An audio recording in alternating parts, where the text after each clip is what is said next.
Hello everybody, Sergeant Soldier here and you're back with Breaking Rust, and today we're doing a voiceover of a recording I did of my good friend Alphacra as he was showing me this exploit, and I couldn't do it. It was too difficult for me to figure it out, and I just said, you know what, I'm going to record you doing it because you are the master at getting these things done. So the exploit goes like this. What we're doing is we're putting a door frame and a door up and a high external wall. You remove the foundation of the door frame and the door sticks. From there, it's somewhat difficult to get it to work correctly, but if you take a foundation, obviously it's going to be easier with triangle because you can kind of wiggle it in a little bit easier, and set it up so that the door that's floating on the high wall is slightly overlapping with the door on the foundation, just like with the previous door exploit that we saw with the doors stacking and inside the walls.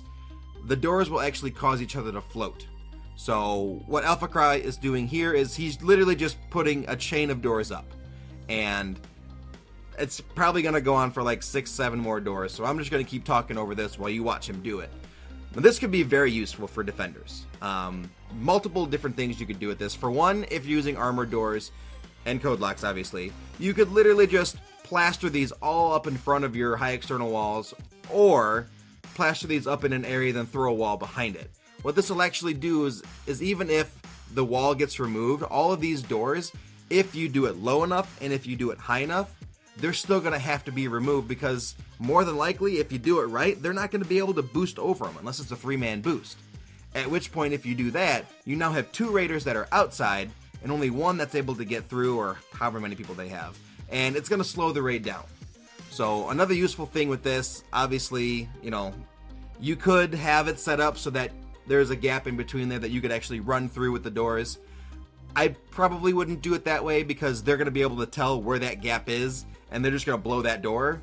But, to each their own. If you decide that's how you want to do it, that's how you want to do it. So, okay, looking at the video again, starting to lose track. He has, 7 doors stacked going in a chain all the way out from that one external wall. From here, what he's going to start doing, he's going to actually start layering the doors lower than the first one. And this is what I was talking about, going below the actual doors that are there and then going above. And if you do it correctly, you can actually make it so that it's essentially another wall of doors.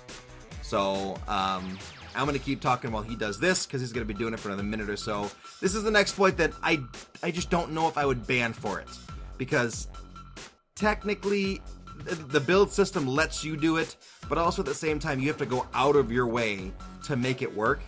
So I'm really on the fence about it. I know a lot of other admins that I know would probably ban for it, and I probably should too.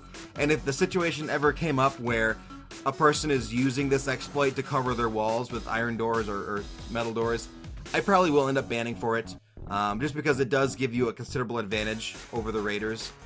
But I obviously can't guarantee that every admin's going to do the same. So from here, as you can see, we have a good 10-15 doors all floating. So what he's doing, he's showing us how the doors open. He goes ahead and removes the external wall, and the doors that weren't touching the wall are floating. So from here, you can pretty much do whatever you want. But that's it for this video. I wanted to show you this real quick. Floating doors on the high external walls. Sergeant Soldier, Breaking Rust. And if you have any questions, ask it in the comment section of the video, and we'll see you in the next Breaking Rust video. Bye-bye.